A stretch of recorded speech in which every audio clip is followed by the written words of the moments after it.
Hello, welcome back. This is part 5 of demonic upbringing. Uh, I was talking about my first love. Okay, at this part of my life, I'm doing a lot of partying and just basically living in a kingdom of darkness. And at one house party, I see a woman that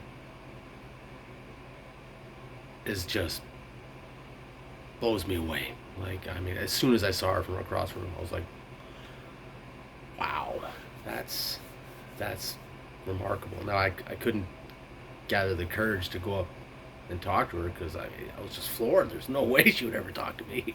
There's no way in heck. So I just kind of stayed on the other side of the room and did my thing.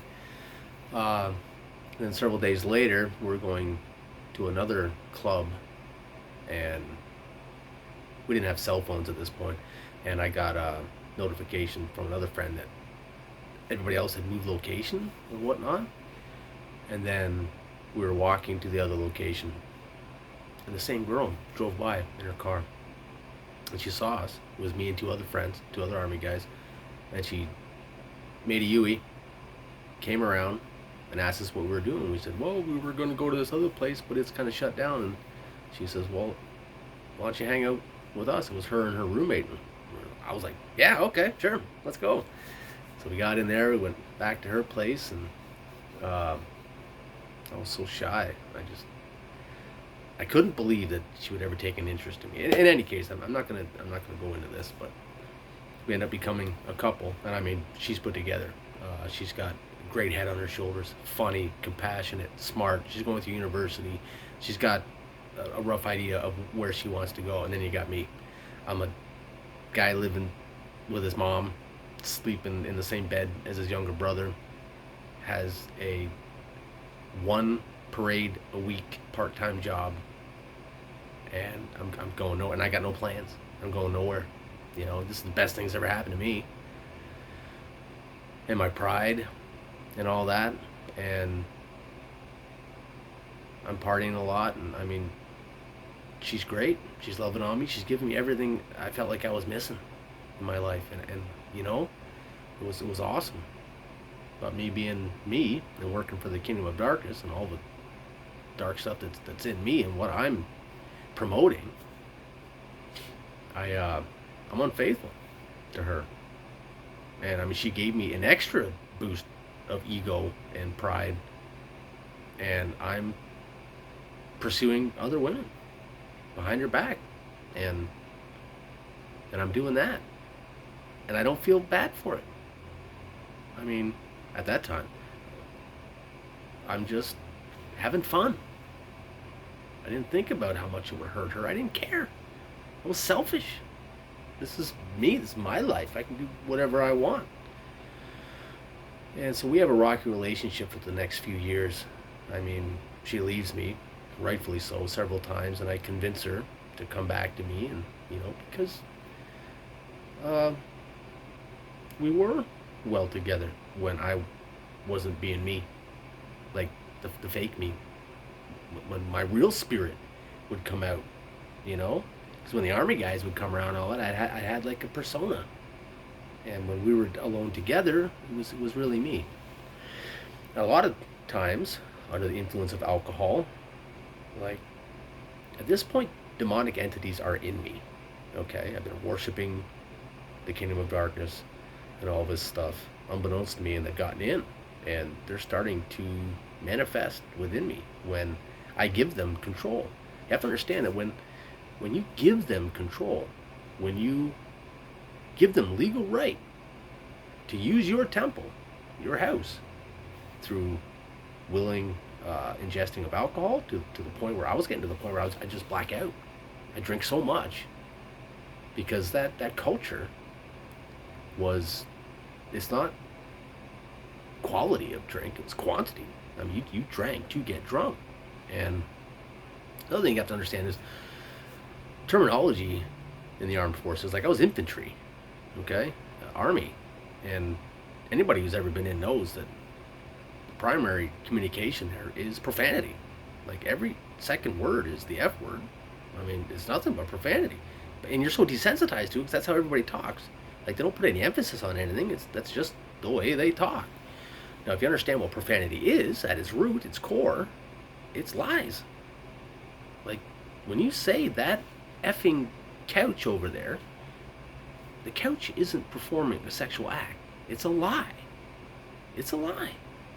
So I would encourage you, just don't use profanity at all. They're lies. Lies are coming out of your mouth. And we know God is all about the truth. So speak truth. In any case, where was I going with this? So yeah, I'm promoting the kingdom of darkness. I'm actively ruining her life, you know, and I don't care. All I care about is myself. So she breaks up with me. This was for like the last time, and summertime would come around, and every summer I would go on a summer tasking for the army, make a little bit of extra cash. And this time we went to a not so near city, about 3 hours away, and I was spending the time there. But I mean, she broke up with me. I was so distraught. I was so depressed, and I would just drink myself silly after every day. You know, we did a standard, I think it was 7 o'clock in the morning till 5 o'clock in the evening day, and then we'd have the night off. So one particular night we went into town and we rented a whole bunch of horror movies, and we came back and they had like a mess hall where everybody gathered, you know, to drink and to socialize, and, you know, basically to have fun. You know, not everybody was as demonized as I was, but so I'm watching all these horror movies, which was always my favorite ever since I was a kid. I didn't spend a whole lot of time at home, but one of the really good friends that I would spend most of my time with, I watched a lot of horror movies there, and of course that's demonic too, right? Like a lot of the enemies, minions and whatnot, get in through the eyes, through the ears, and you're watching this stuff, and it's anyhow. In any case, I drank copious amounts of alcohol that night, copious amounts. I mean, they should have cut me off, but they didn't. I mean, this is the enemy's world, right? So at one point I black out. I'm in the woods with, like, I mean, this camp was surrounded by bush, so we lived in we stayed in modular tentage, like tents, and so we had cots to sleep on and stuff like that. So I'm in the woods, and I've got just my jeans on, and they're filthy, like I've been crawling around and stuff, and I'm looking in on the camp, and I'm like, how did I get out here? And then I blacked out again, and I woke up. I came to again under my cot in my tent, and I was like chewing gravel, you know, like, and I was growling and stuff. So I was like, what is going on? And then I saw a bunch of hands trying to grab me from under the cot, and it was all the other soldiers. So they pulled me out, and they're like, hey man, what are you doing? I was like freaking out. Somebody had called the military police, and they grabbed me. And long story short, I had done some stuff that I probably shouldn't have been doing, and I got kicked off that base, and I had to go home to my home unit in shame. And they put me in front of the regimental sergeant major, and he tore me up and down and called me every name in the book and said I was a disgrace to the unit. So that's more shame, you know.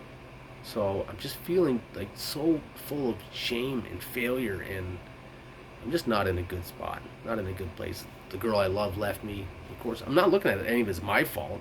No, this has been done to me, kind of thing. So yeah, they're going to charge me in the army, and I decided, nope, they're not going to charge me. I'm going to get out before they charge me. So I got out. I had a little bit of money left. Some friends of mine had moved across the country, and they said, life is good out here. Where I was, there was no jobs. I mean, no careers, nothing that I wanted to pursue. They were like, it's booming out here, man. You should come out. So I talked to another army buddy of mine who had been a good friend since the 6th grade, and we made the decision to go there. So I'll stop here for this one, and I hope you're enjoying this. I hope you're getting something from it, and we'll continue on with part 6 next time. So be blessed in Jesus' holy name. Amen.